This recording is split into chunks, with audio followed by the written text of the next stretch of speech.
meeting is being recorded.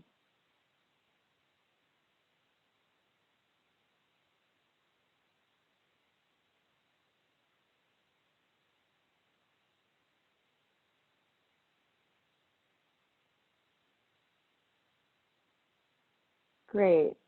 So Sue Murray will be joining us to welcome you and talk about the program a little bit. Sue, if you'd like to go ahead and jump on.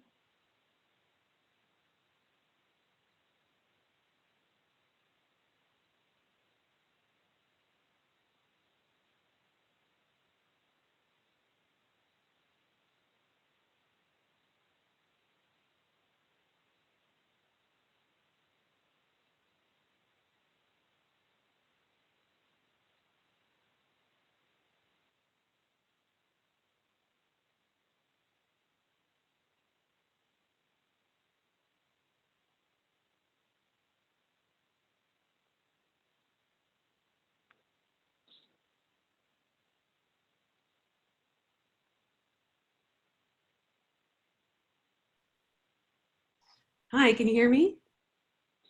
Yes. Okay, great. Sorry about that. I am Sue Murray. I'm the Director of Graduate Studies for MCC at NYU. First of all, I want to say welcome to our virtual open house and congratulations on your acceptance into our program. We have a highly competitive admissions process, and I think there were well over 400 applications this year. So this is a huge accomplishment and speaks to how highly we think of you and your achievements and your background and how much we believe that you are a great fit for our program.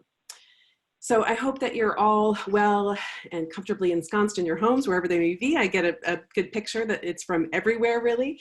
And I hope you're, in your homes or wherever's safest for you.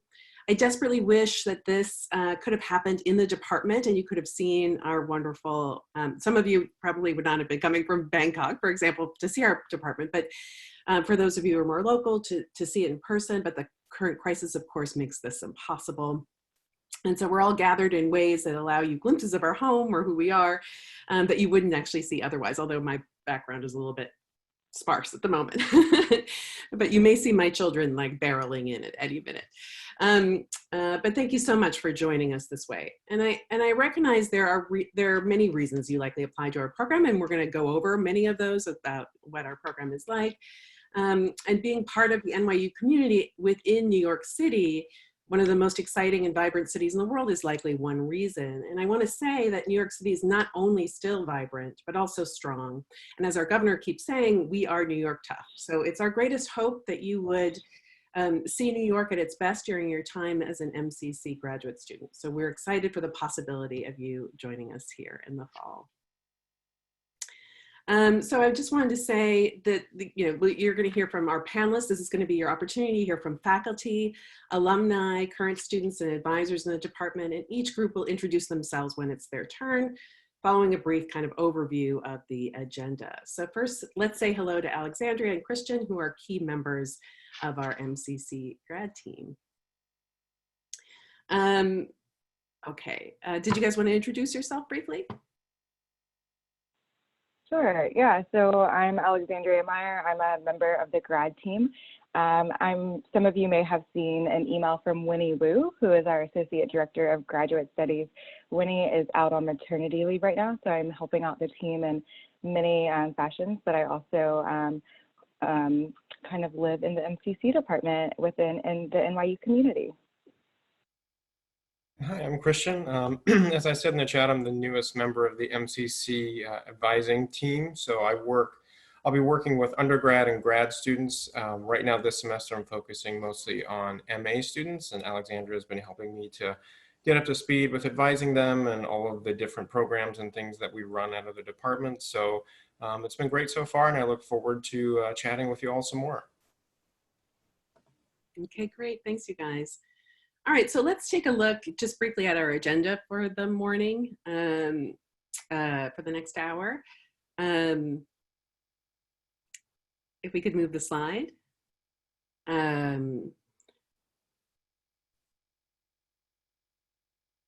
Okay, here we go. So first, I'm going to talk briefly about the MCC department and faculty research.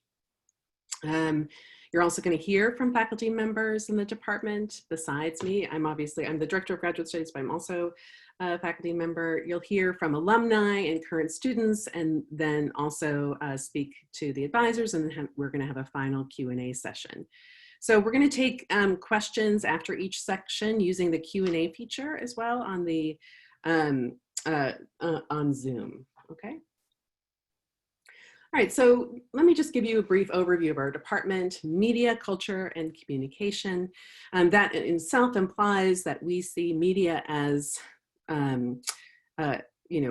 completely a part of our culture and political lives. We maintain an open, collaborative environment wherein you'll learn from faculty who have a range of expertise, from knowledge about the industry and technology, to that of its social and political implications. And in what the MA degree at MCC is all about, the MCC trains researchers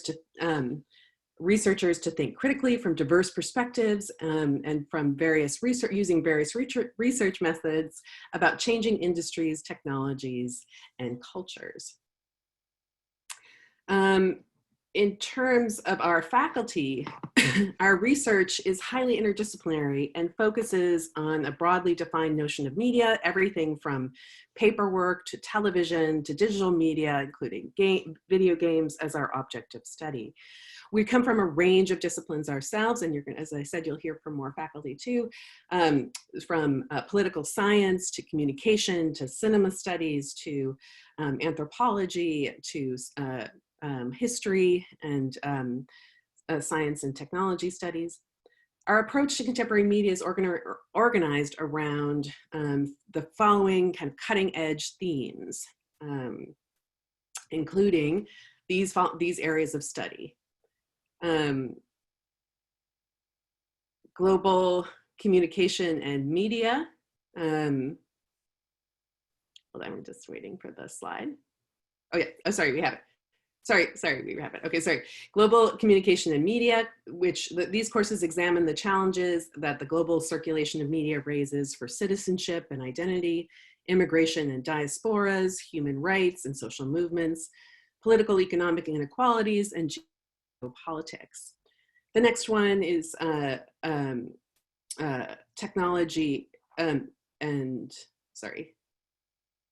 technology and society. Courses focus on information and communication technologies and their social, political, and ethical implications. Media industries and politics. Courses examine the political economy of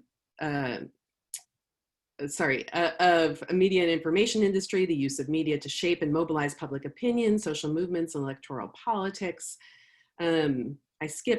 Visual culture and sound studies. Courses focus on the ways that visual and sound media shape everyday life on and offline, especially through politics and power, and interaction and experience, where courses explore how we relate to ourselves, each other, and the material world in various social, cultural, and technological contexts. As for our faculty, you could see here a slide of some of our faculty's recent research and the sort of variety that we have. Our faculty are engaged in groundbreaking and award-winning research, along with being active members of the community and people who also write for more popular publications and consult with industry and government. We also, beyond the regular faculty that we have, we also host fellow professors for events, as well as for longer stretches of period of time, like our LaBeouf faculty, who come to visit usually in the spring for a period of a couple of weeks, and they teach a short-term class and give a lecture. We also have a series of public events, including our speaker series and lunchtime regular speaker series 2x2, and also our lunchtime talks. NYU in general offers an incredible offering of talks and events that happen on campus, and New York more broadly as well. And you can certainly take advantages of all the range of campuses as well as in New York.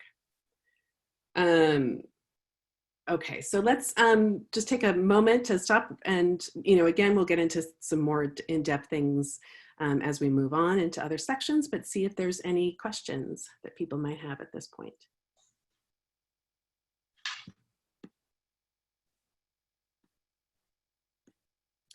Do graduate students have the opportunity to collaborate on research with faculty? This is one of the questions on these areas of research outside the curriculum. Well, we don't, one thing that we don't, even on the doctoral level, we don't do, we're not like a typical social science program where you would work on research projects together. That doesn't happen on any level really, although there are opportunities for you to work more closely with faculty. Doing a thesis, for example, is a great way to work more closely with faculty to help put together events and so forth. There's other opportunities. Sometimes independent studies, but that's really, and you have access to all the faculty. If you want to do a particular research project, you can communicate with faculty and get them to help you with it for sure. But in terms of if faculty are doing research themselves, unless you're a research assistant, which are usually positions for doctoral students, you don't actually get to be a part of their own research, if that's the question. Any other questions?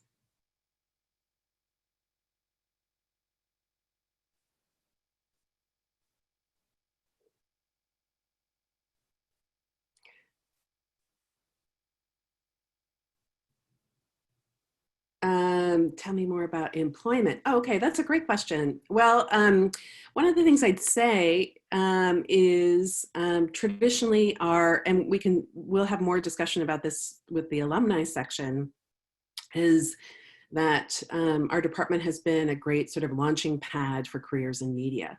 While the faculty primarily are traditional sort of humanities professors and social science professors, and are giving you the skills to also be, critical, to critically engage with the media, understand its history, etc. So we're not practice-based in terms of teaching you how to do marketing per se, although there are classes that are probably available to you across NYU to do that. Our graduates go on to a variety of careers in industry. You also have opportunities for internships and have other kinds of alumni connections. So it's certainly a launching pad beyond that for employment.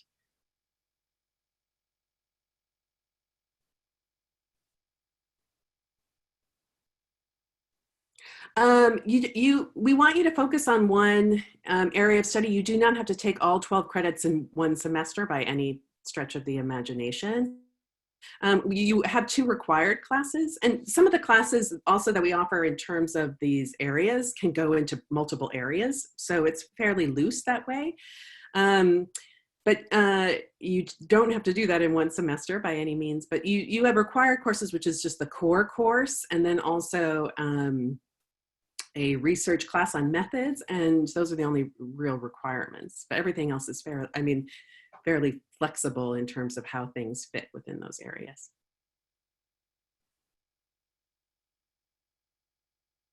Okay, so perhaps we'll move on from here, and then we'll get more in depth to other things. So let me sign off for a minute. We'll go to the faculty.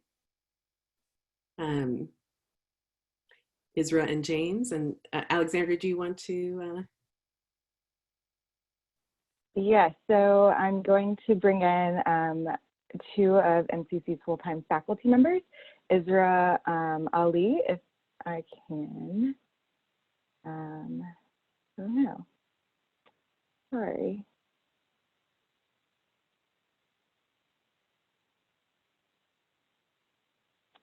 Sorry, I'm having a bit of a small issue here.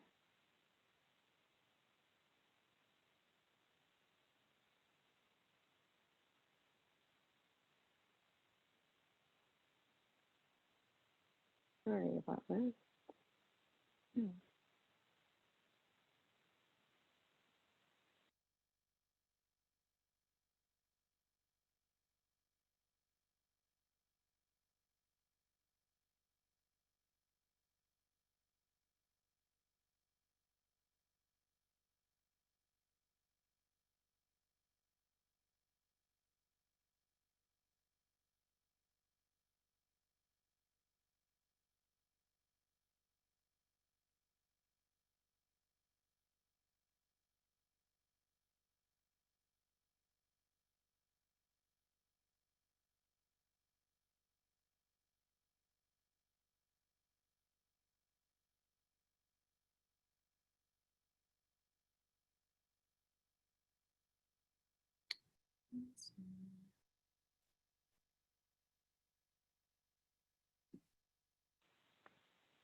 Okay, here we go. Sorry about that.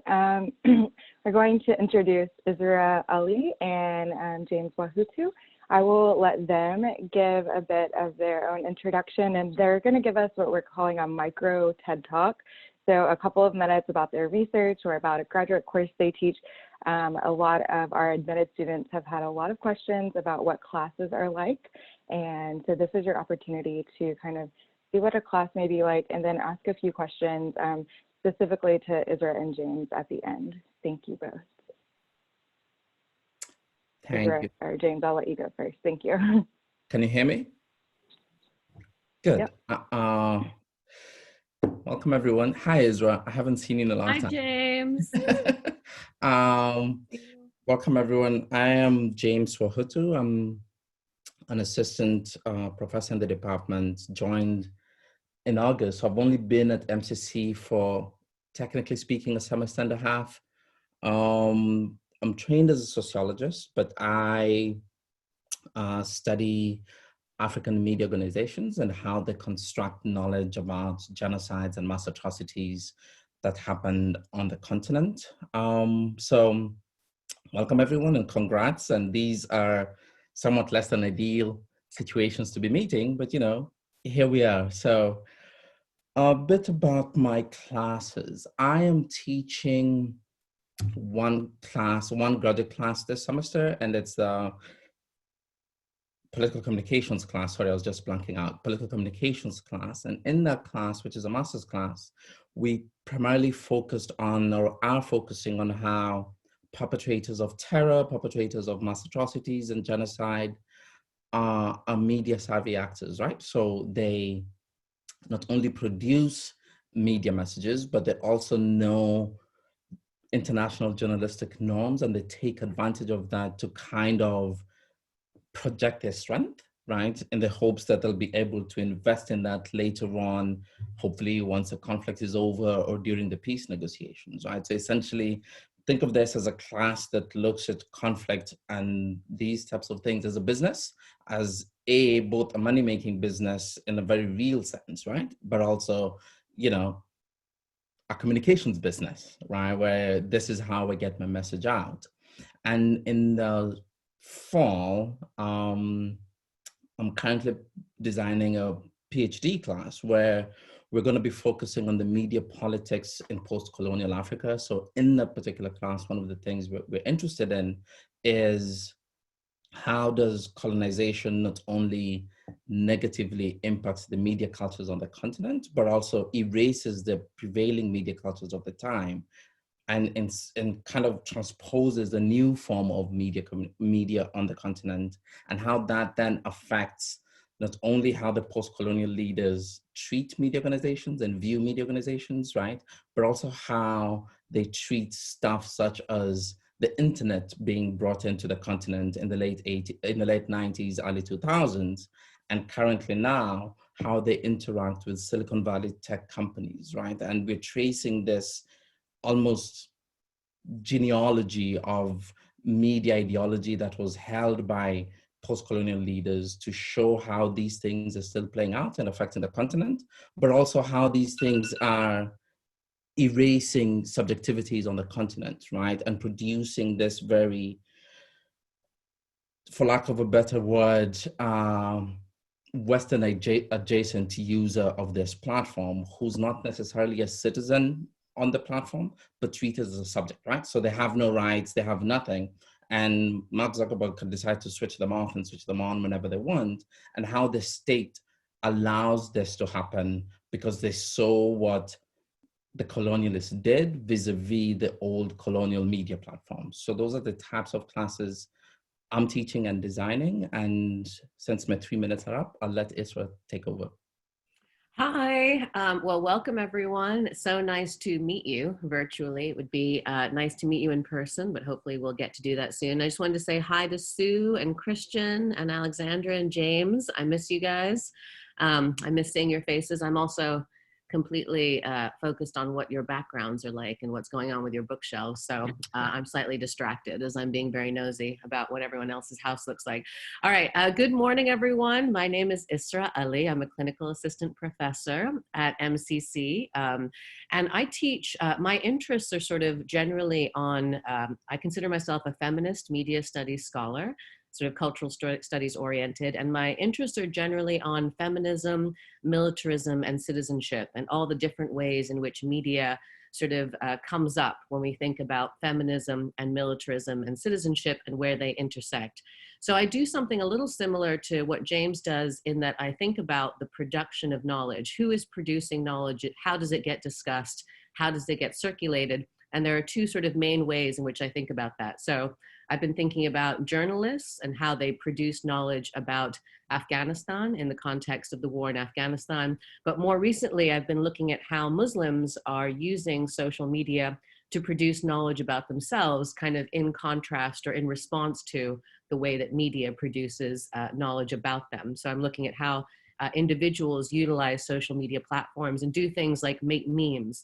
So right now I spend a lot of time looking at memes and thinking about memes. And a lot of people think memes are kind of superficial, silly objects, but I think they're actually very complex, layered objects with lots of different references that people use to assert ideas about identity and citizenship. So that's generally what I do. And what I teach comes out of that. So I teach a class called Social Media Practicum, which is a class I developed that is organized around methods for studying social media, right? So it's a class that's organized around introducing students to different methods like virtual ethnography or discourse analysis or textual analysis, where they can become researchers of social media themselves and understand what it means to do that. But I have a lot of interaction with MA students through a history class that I teach for undergrads, in which some of you might end up doing this. A lot of MA students work as teaching assistants for me. So there's also that component if you're interested, and if you'd like to talk to me more about that, I'd be happy to talk to you about that. But as an MA student, I've had MA students work as teaching assistants and sort of gain experience teaching their own recitations and learning about how to teach a lecture from working with me there. So I get to work with grad students in lots of different ways, and I really enjoy teaching about teaching with grad students also. So if you're interested in that, that might be something to think about. Wonderful, thank you, Ezra and James. Are there any questions specifically for Ezra and James about their research or coursework, anything that they mentioned that our admitted students want to ask? Go ahead and type them into the Q&A, and I'll read them aloud before we ask Ezra and James to answer them.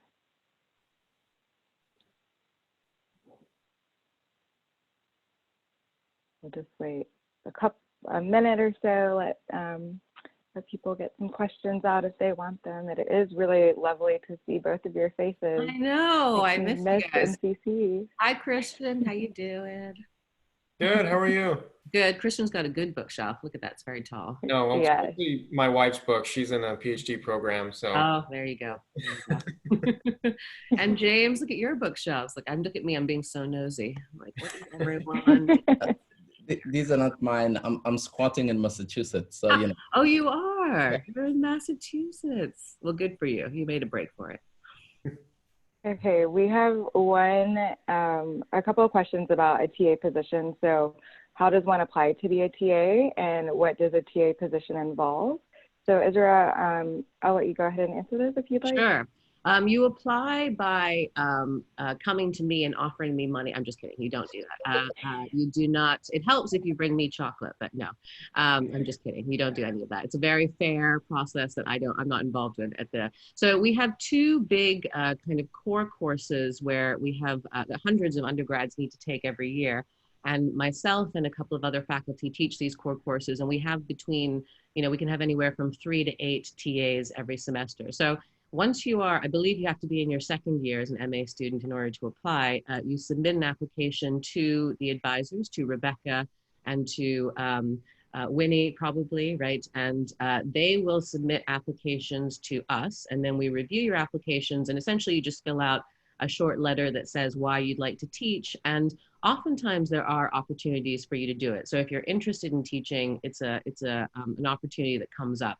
So TAing involves essentially coming to lecture and running your own recitation every Friday. So you have 2 recitation sections with about between 12 and 20 students each, and your job is to sort of have a discussion or run a discussion based off of our lecture. And if you work with me as a TA, you know, we have meetings, I give you very explicit instructions for what my expectations are. I do all the content for the course, so you're not required to write lectures or give or do anything, but you are also able to have an opportunity to give a lecture should you want. So lots of grad students, whether they be PhD or MA, often take the opportunity to do a half-hour lecture to kind of see if that's something that they want to do or if they're planning on going to teaching. So TAing is a great way to get to sort of get some experience teaching without being completely on your own. And the nice thing about TAing is that you're not responsible for the final grades or for the content in the course. And so you can really rely on myself or whoever the other faculty member is to be the support and resource. And what we do, what I hopefully try to do with my TAs is to try to impart as much wisdom about teaching as well. And I found the grad students also really like the content. So a lot of grad students don't have a history in media studies. And so they like getting the basic kind of history of media studies and history of media and communication kind of framework, which they find very helpful for their own work. Awesome, thank you. Another question, would there be courses offered that cover areas such as communication policy and regulation? I think Sue might have. Would Sue be better tasked to answer that, or? Yeah, I was thinking that because even in my doctoral class that I'm designing, I have a section on it, but it, you know, maybe the department just has a proper class. And for me, I think in my case, how I approach questions of policy and regulations are often because I teach Africa, right? It's this weird desert out there that not that many people focus on. I teach it as a way to understand, or how I'm designing the class as a way to understand what happens later, but it's not, you know, the nuts and bolts of these are some of the policies and regulations in country X, because I deal with multiple countries. Same with social media networking. We deal with, or practicum rather, we deal with the idea of regulation as a component, but it's not the whole class. But I'm sure there are, Sue says she's having trouble hitting her video back on if someone wants to. Yeah, I don't know what's going on, but here she should be able to start. But yeah, I'm sure there's certainly interest. Hi, Sue. Yeah, there are people who teach about policy. Rod does it too. I do it in my TV classes also. I talk about regulation and policy. So there are opportunities. Some of the things are interwoven into, as Ezra and James were saying, into other classes. And I think they're, you know, and then there are, but so that the title might not say communication and policy, but that it's all sort of woven within the fabric of it. Yeah, it's certainly something I think a lot of faculty are interested in, for sure. Great. So how is a class at MCC typically structured? How is it different from an undergrad level course? It's a great question. I mean, I'll go ahead, James. Just go ahead. I mean, I actually don't try to structure the undergrad classes is very different in the sense that I think what we try to do, and what's nice about MCC is that we have smaller classes where you can do this, is we try to do seminar style oriented classes where there's a lot of emphasis on reading and discussion, and much less emphasis from my perspective on lecture. And I don't attempt to structure class in a way that's just me talking and expecting you to take notes. But the idea is that when you come to class, it's oriented around a group of people who have already been reading together and are then coming in to have a discussion, explicit discussion. And there's a desire to sort of see what contributions everyone has to the conversation. Also, you know, some of your classes will be mixed with doctoral students as well. So, you know, it is, but I agree with Ezra that most classes that you're never going to have a very large lecture class for any class. I don't think there is any example of that on the MA level. It's more seminar style. It's smaller smaller classes. Yeah, and I structure my classes the same as well, right? They're all similar. But I think for me, one of the differences comes in the reading load. My AMA class has a heavier reading load, but it's also a bit more, the readings are a bit more intense because, you know, my expectation is as an AMA student, you've been through life, right? I mean, you're not leaving home as a typical undergrad student, leaving home, coming to college. So there's a bigger emphasis on, you know, I'm teaching a class on genocide, and at the very top of my syllabus is, this is a class on genocide. We're going to be talking about really heavy, really sometimes emotionally intense stuff. And that just is the expectation of the class. And the other difference is in my MA class, the students run the class, right? So everybody picks a week, you read, you run the discussions that week. But others, they're all the same. I expect them, I don't have exams, I expect them to write papers. And for the seniors and for the MA students, it's going to be a conference paper and we're going to submit it to a conference. So that is how we approach the class. But there isn't that much different vis-a-vis how I run my undergrad and grad classes. Great. Thank you all so much for being with us this morning. It was so wonderful to see your faces and answer some questions. Yes. If there are other questions, you can go ahead and send them to my email, and I will make sure that they get answered at some point for the admitted students. I'll put my email in the chat function, and then we'll make sure they get answered. Thank you so much, Ezra. Thank you. Congratulations, Thank you. everyone. Congrats, everyone. Take care. Good to see you all. Thank you, Ezra and James. Great. I'm going to bring in Dove, our Associate Director of External Relations, and then also two of our alumni who are on ready to speak with you. Give me 1 second. Okay.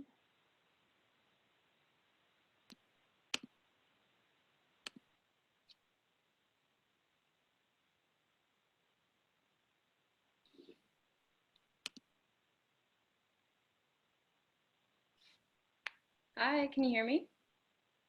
Yes. Hi, Aisha. How are you? We have Jeff and MC. Hi, MC. Hello.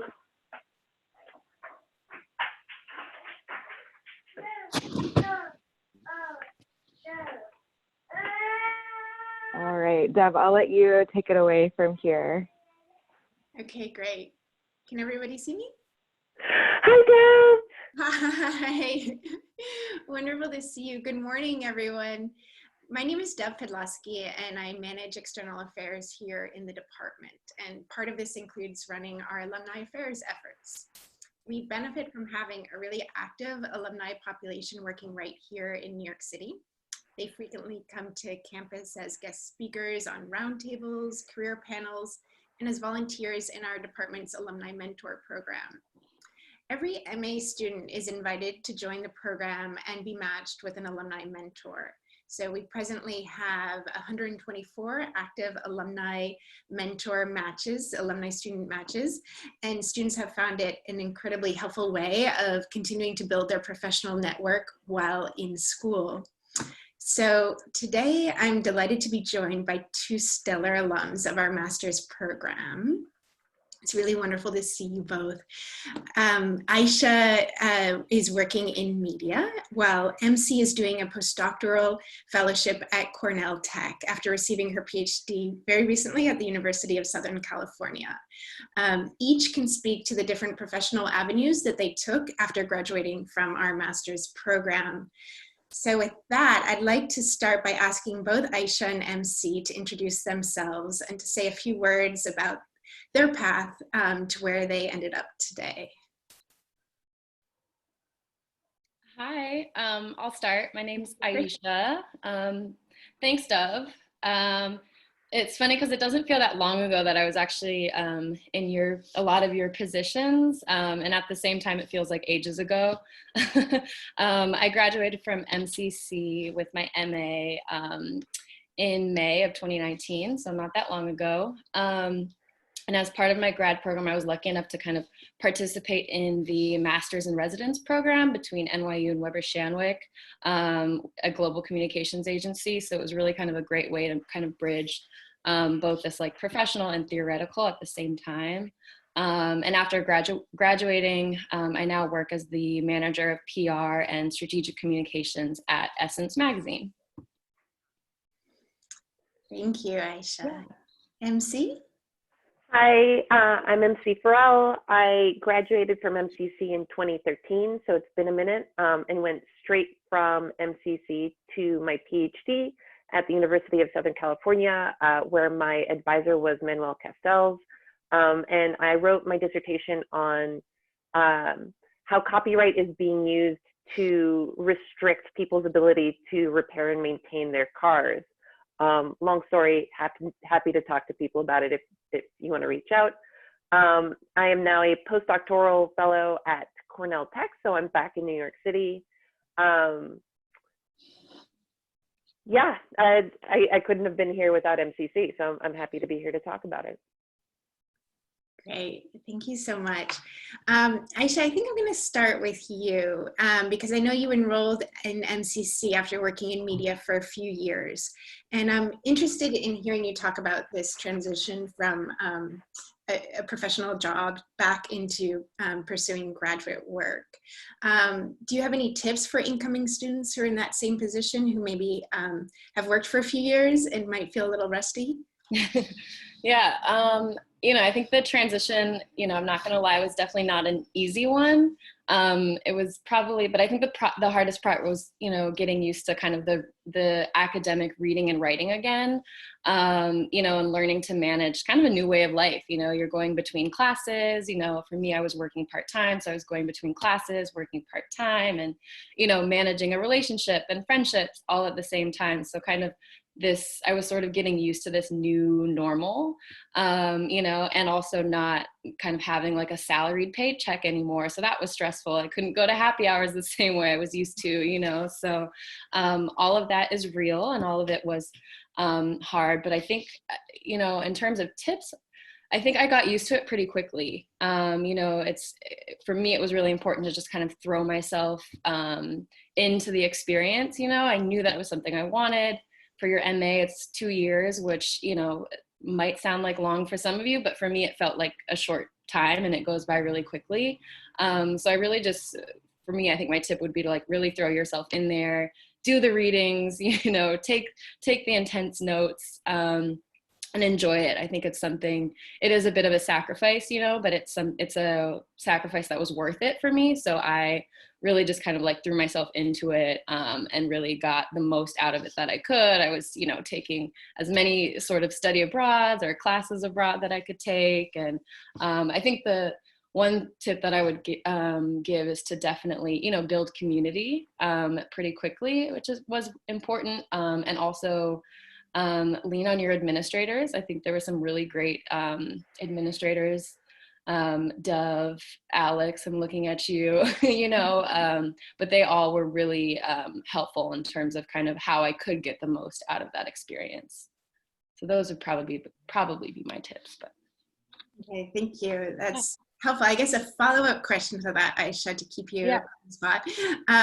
Our program does have a very theoretical focus, as you know, and I'm curious whether this emphasis in research and analytical writing has served you well professionally. So now looking at the sort of the other end of having left the graduate program and knowing how rigorous it is, you know, how have you leveraged that experience professionally? yeah, I think a lot of what I do now is really rooted in social impact. So the sort of theoretical and critical thought process is really necessary for that and for that work. to make sure for the impact piece, right? Like kind of being able to ground the research and kind of, you know, start with research and then kind of move from there on how you, one, are communicating what your campaign is, but also really just kind of knowing like what the impact of that is. My thesis was also probably the single most important piece in the job application process for me when it came to actually like applying for jobs. You know, while at NYU, I kind of went on the thesis route and it kind of took on two parts. The first was kind of a more theory-based one on like media, visual culture, and digital activism. And the second part used that same research to look at communication strategies for social change. So kind of the do's and don'ts. And, you know, not to get too specific, but I looked at kind of aesthetic strategies of resistance against Blackness and police violence through movements like the Black Lives Matter movement. And so I say all that to say that while I can't say for sure that like the theoretical background or my thesis put my foot in the door when it came to jobs, I can definitely say that it gave me a really competitive edge and kind of served as a great conversation topic during my interviews in a way that kind of highlighted both how I think, but also where my passion points are. And so, you know, I think it definitely gave me a competitive edge. Great. Yeah. And it was an exceptional thesis. So thank you. One of my favorites. Okay, MC, I'm going to put you on the spot now. I have particular fondness for you because I think your first year in the program was my first year at NYU as an administrator. So I have good memories. Did you enter the program knowing you wanted to pursue a PhD? And then the second part of that question would be, what advice would you give someone looking to apply to a PhD program? What can they do as a master's student if they know that this is the trajectory that they want to take? Cool, yeah. So the first thing I just want to follow off of your kind words and sort of build off of something Aisha was saying, that one of the unique things about MCC is not just the courses you're going to take, but the people you're surrounded by. And so one of my hugest bits of advice is like just wallow in that, like embrace that. And so you're going to meet so many incredible people who are your classmates, who are the doctoral students, who are the administrators, who are the faculty in other departments. And this sort of leads into my advice for people who are looking for an academic career. Like, that's going to be huge. The friends I made among the administrators helped me navigate the ins and outs of the application process for the PhD programs.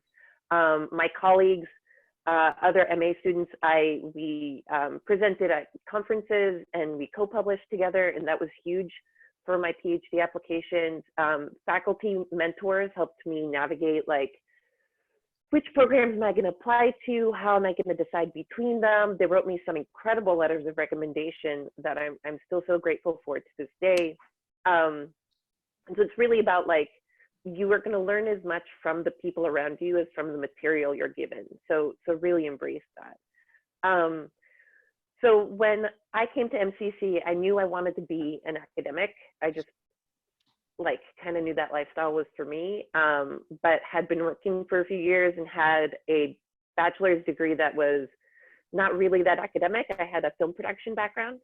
And so I needed sort of training to be able to do a doctoral degree. And that's what MCC gave me. Advice would be, you know, it's great if you find professors who are really focused on helping you publish. I also strongly recommend finding opportunities for like local regional conferences to present. So, you know, just seek those out, like find ways to take the work you're doing in your classes and apply it to, it's not journals, because that's a lot of pressure and you should aim for it, but at the very least, local regional conferences and co-publish, co-author with classmates of yours, because that is a great way to learn how to write, and it's a great way of learning from each other and sort of carrying each other through it. When I finally got to applying, I spent a lot of time talking to faculty members about what they knew about the different programs, and that's really, really useful because There is stuff that you're going to hear from faculty members that will give you insights into the programs that are going to be a right fit for you. I applied to 9 doctoral programs and was admitted into 7 of them, including the communications program at Stanford and at USC, and a few really other incredible schools, and I wouldn't have been able to make the decision without my faculty members. Oh, the other thing is take those opportunities to TA or RA. I was lucky enough to do both as a master's student, so I was a TA for 2 different courses and an RA for a couple different research initiatives. Echoing Aisha's point, like this is a 2-year-long program. That's not very long, and so you just gotta like be in it while you're there. Like throw yourself into every opportunity you can find, because those will make you really, really not only a competitive candidate for PhD programs, but also will give you a better sense of who you want to be as a doctoral student, and that's super, super helpful. I could go on ad nauseum, but I think those are the main points. Thank you so much, MC. If any of the attendees have questions, I'd be happy to convey them. Just please type them into the Q&A box. Any questions for our alum?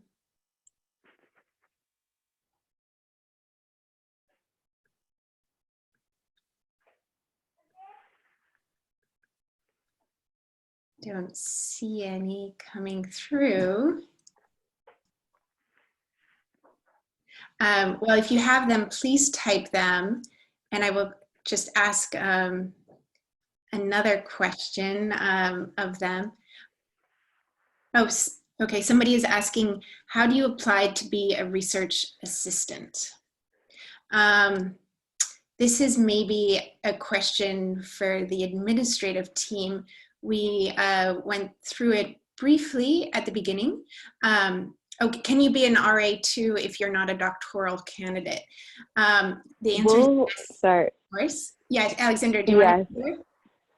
And we'll answer all RA and TA questions after, because they're very limited positions. And so those are kind of a case-by-case basis, which we'll be able to answer sort of at the end. And Sue and Ezra also answered some of those. So if there are specific questions for alumni, this is the time to get all of those questions answered. I know there are a lot of people who have really wanted to connect with alumni, and Aisha and MC are perfect to connect with.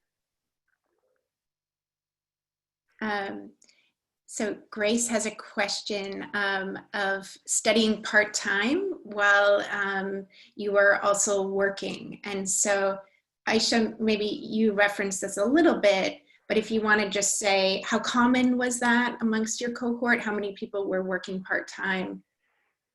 Yeah, I think, so I was working part-time and in school full-time. I do know folks that kind of did the opposite, where they were working full-time and in school part-time. For me, it was really important to kind of like I was saying, really just throw myself in there. So I knew that kind of I wanted to be doing, school full-time essentially. And I don't know. I mean, all that to say that it was really challenging, but it was worth it, and I think, it's funny because whenever I kind of, during like stressful times at work, I'm like, if I could do MCC and be in, working part-time, then I can do this, so it's kind of one of those moments that I look back to on kind of like, if I can do that, then I can kind of handle anything at this point. But, I'm not going to lie, it wasn't easy.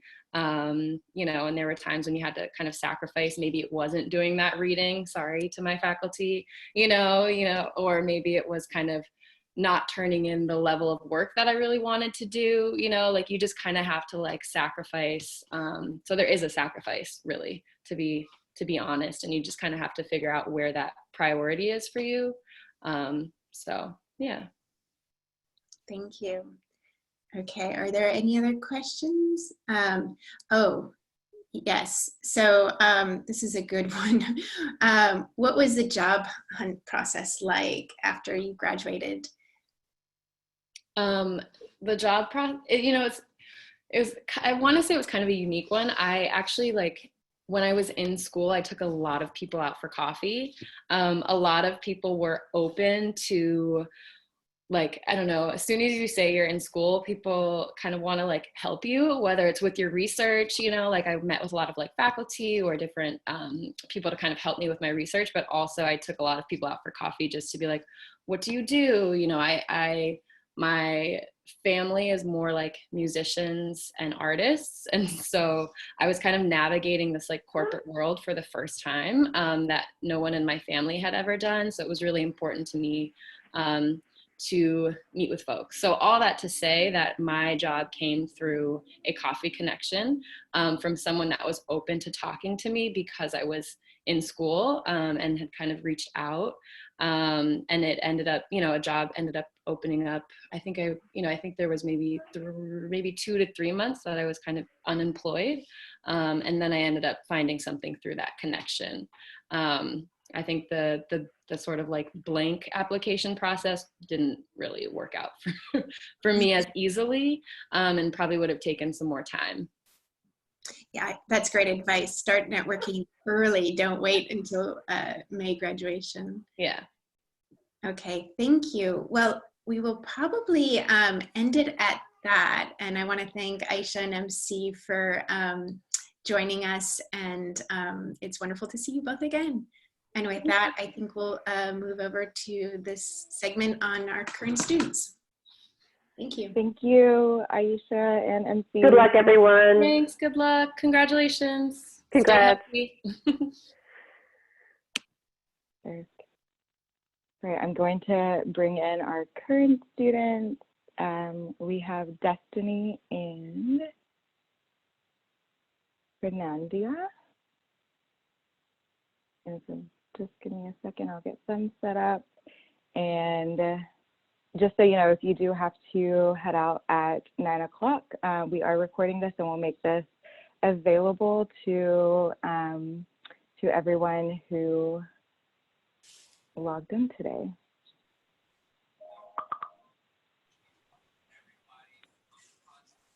Okay, hi Fernandia. Hi.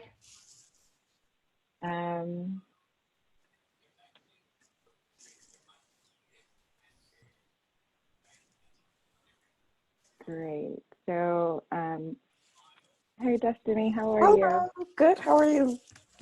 Great. Thank you both for joining us. It was getting up early. I know, 7 o'clock is kind of early, but I'll let you both introduce yourselves, and then Christian has a couple of questions he can ask you to get us started. Sure. Do you want me to go first, Fernanda? Yeah. Okay. Sounds good. So my name is Destiny. I'm a current second-year MA student in MCC. I actually graduated from the same department in 2016 with my bachelor's degree. And then I worked for a little bit and ended up back at the department because I loved it so much. So currently, although in undergrad, I focused on the psychology of representation in media, I kind of switched gears as a MA student to really look at the technology and interaction with media. So I'm really passionate about media accessibility, specifically because I'm partially deaf. So I've been looking at how people who are deaf and hard of hearing interact with mediums and how they're able to listen or experience to sound that doesn't necessarily, cater to their ability. So that's been pretty fun. I know I'm trying to think of what Alexandra wanted me to talk about. I am currently also an intern at Weber Shandwick, the media company that Aisha already mentioned to you. I'm part of the same program now, so I'm working on the strategy and planning team as a fellow there and kind of bringing in that theory into practical experience. And along with that, I was also a GRI, which is a Global Research Initiative fellow. And I went to London in January, right before everything kind of, went crazy. I was able to go out there and do my research and really work with the theater scene out there to look at how deaf and hard of hearing people and the audience were able to listen to and experience the show. And then along with that, lastly, I was also a TA for the Intro to Media Studies course with Finn Brunton. So I've gone through the TA process as well. I've been at NYU for a very long time. So I have a lot of different experiences there, and I'm happy to speak about any of them with you.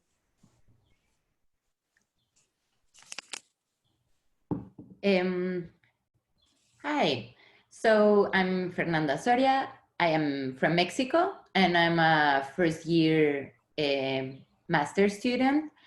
Um, my interest goes around, like it's practically about refugees and borders and how they are being mediated. And um, I studied in Mexico. I have my undergrad degree in international relations.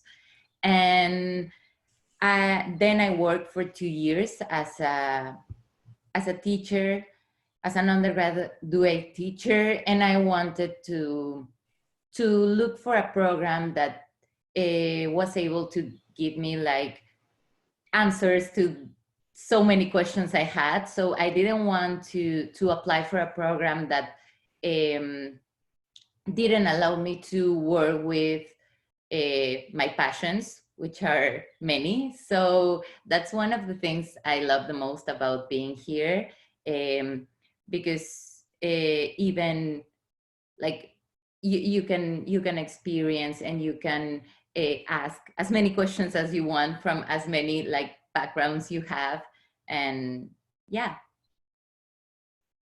Thank you so much for being with us. So one question I want to ask to both of you is, what is it like working with the faculty in the program? Like what type of resources are offered in the department? And just what has been your experience generally working with a particular faculty member or a couple faculty members? Can you speak more to what's it like in class and also what's it like just working outside of class with our faculty members? Sure. So I would say that the faculty have really been like a lifeline for me, because I always pick very random research topics that aren't necessarily being covered. So specifically for like, my MA career, there were a lot of times where I really wanted to look at like this tech-based, coding-based thing that I didn't know where to find in like the current curriculum. And although MCC covers a broad range of topics, I was having trouble finding courses that fit mine. And so my thesis advisor, Mara Mills, was actually helping me from the very start of my career in MCC and letting me know, like, this is what you can do to learn about this. This is my research. These are these connections. And she was able to help me like schedule many independent studies with different people that just kept me on topic and focused on my thesis.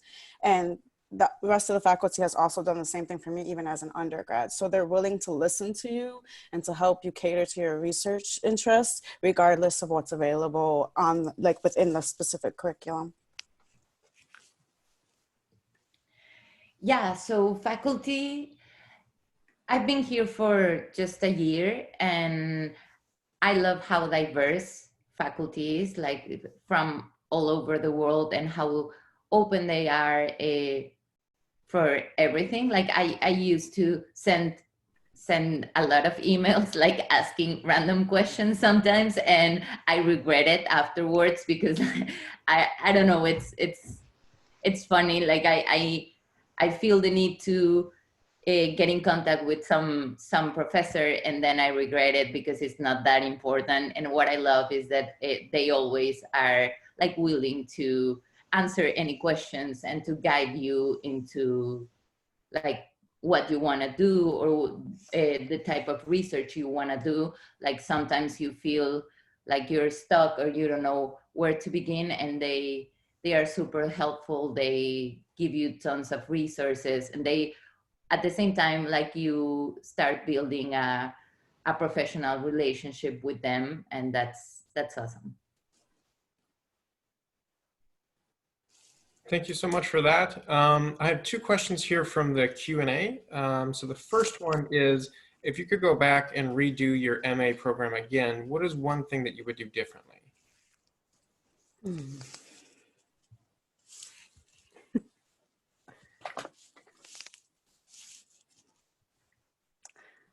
Sorry, I'm not talking yet. I'm just trying to really think about it.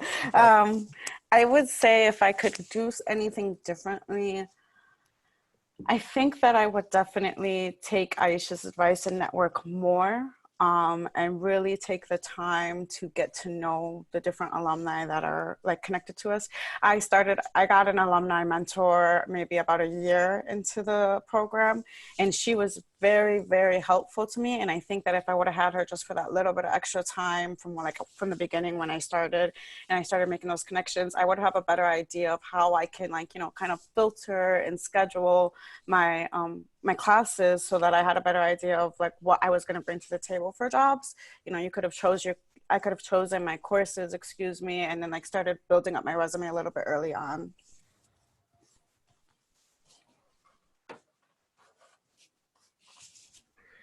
And so we have a question for Fernanda as well.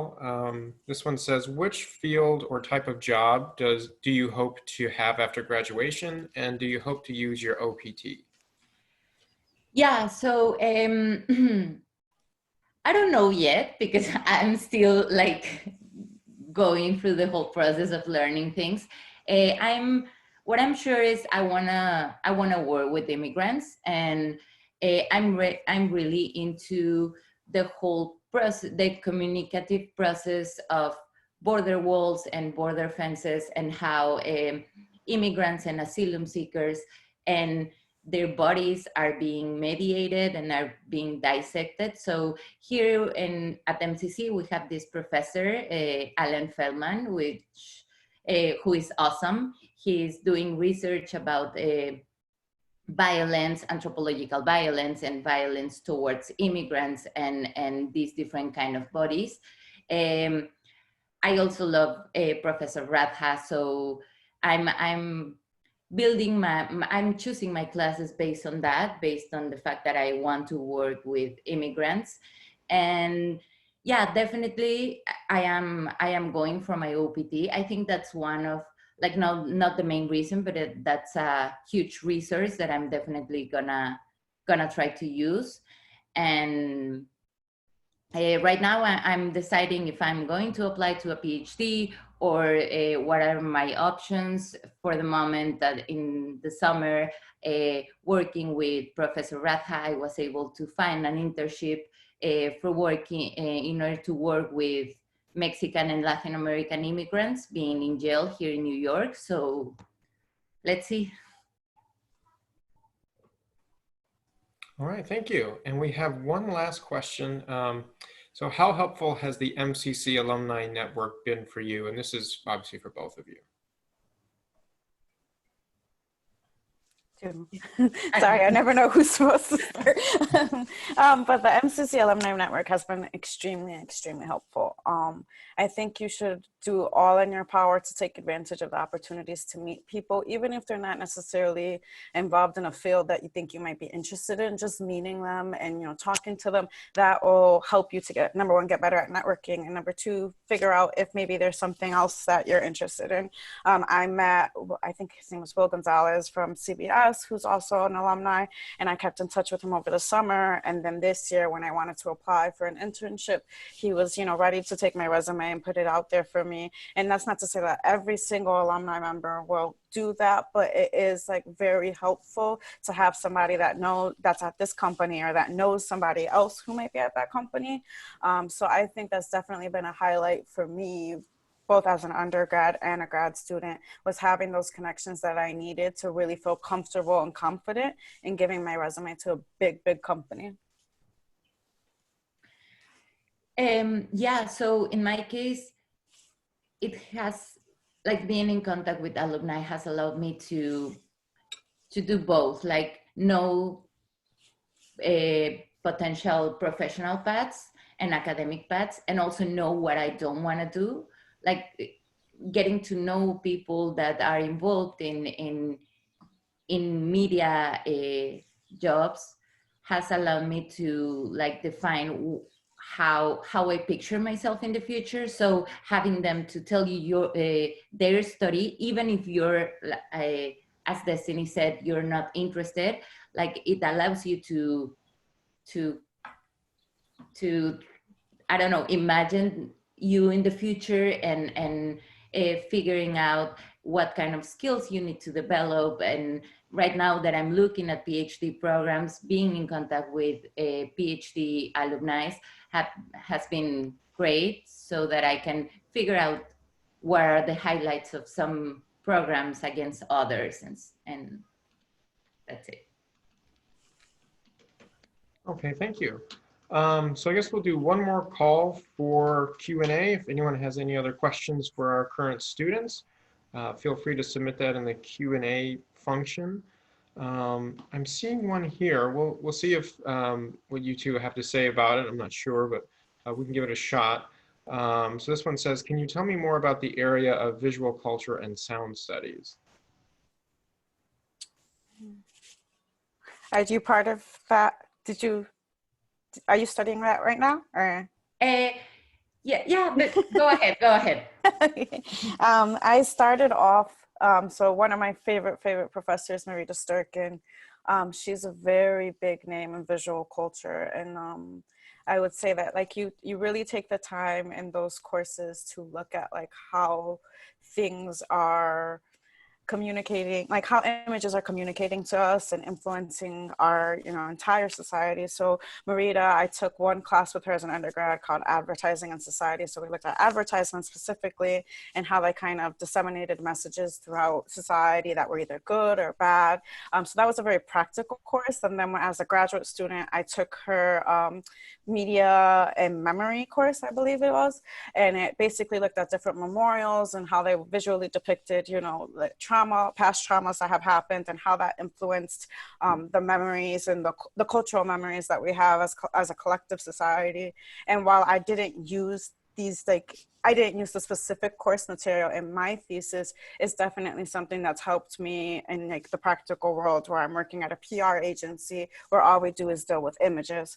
So the visual and cultural area of study, I would definitely say is useful no matter what, because that's all we do is interact with images and sounds, and that, that completely molds who we are and what we believe in. So I think it's a very useful field.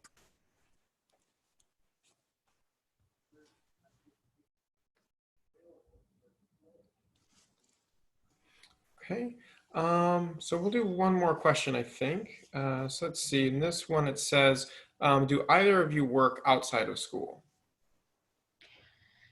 Yeah, so what I do, I work part-time for it's called Global Classroom Program.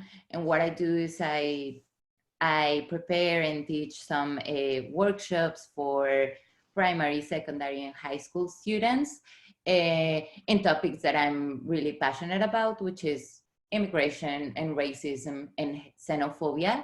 So that's what I do as a part-time job outside NYU. It hasn't anything to do with the university. And yeah, I work currently as a fellow, like Aisha, at Weber Shandwick, which is the PR agency, which is global media. And so I'm helping with the strategy and planning team there. Along with that, I've also taken on a lot of freelance jobs that just to help make ends meet. So I do freelance writing. I send pitches to local newspapers, magazines, things like that. I've also been a TA because that's like, a good way to, just get some extra work in there without, it does demand a lot of time, but I think it also helps you with your education in addition to being a career. And then lastly, I've also picking up some editing jobs. So there are many jobs offered by the university themselves that can really be flexible with your schedule and keep the bills paid, to be quite frank. All right, well, thank you both so much. We appreciate having you on, and I'm sure the students here listening also appreciate your experience. Like Alexandria said, if anyone has any questions, you can feel free to email us and we can help you answer those. I think we're moving on now to the MASA students, is that right? Yes, thank you so much, Destiny and Fernandia. It's great to see both of you remotely. Have a great rest of the week. You too. Good luck.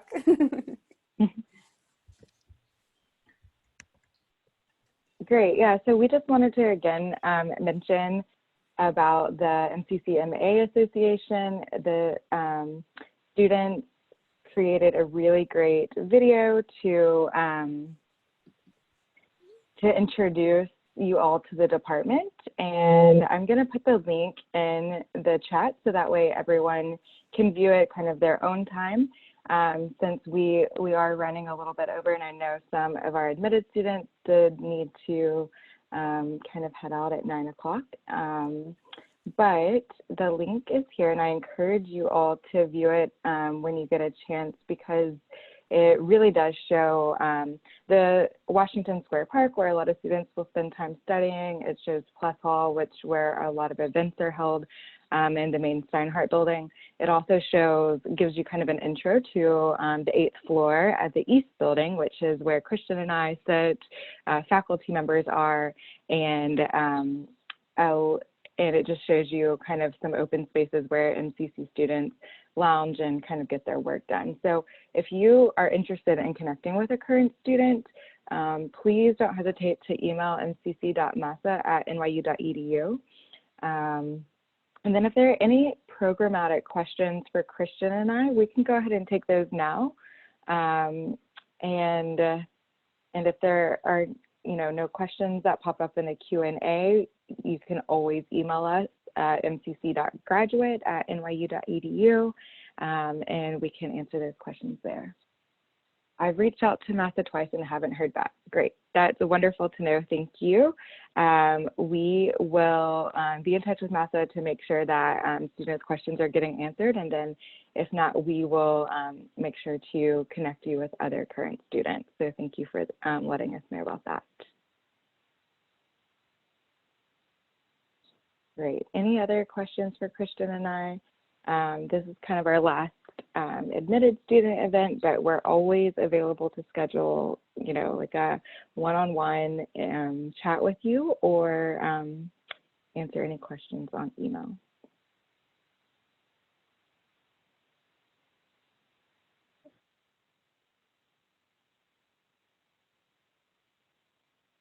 All right. Well, it was great to see you all this morning. Thank you so much for joining us. We really appreciate it. Oh, here we go. How is coming from a theoretical program received in the job interviews? So that's a really great question, because as you know, MCC is theory focused, and I think Aisha really put it in the best context. A lot of her interest while she was in the program were around social movements, and she really connected critical race theory and kind of the digital media landscape and the Black Lives Matter movement to work that she could produce in her job at Essence Now or in other industry type positions. So what you learn theoretically in the department, it helps shape your mind and how to create responsible content. Say if you're working as a PR professional or a marketing professional, it helps shape the content that you create for consumers, and is typically something that corporations don't have kind of in-house already. And you would be surprised to think that they do. But I think you would be surprised that our students coming out of the MCC program really provide companies with a new way of looking at things, and that's what the theoretical component will train you to do. It's really a way to train your mind to think a little bit differently about the media you consume and the media that we share or create. Great. All right, so I think we'll wrap it up.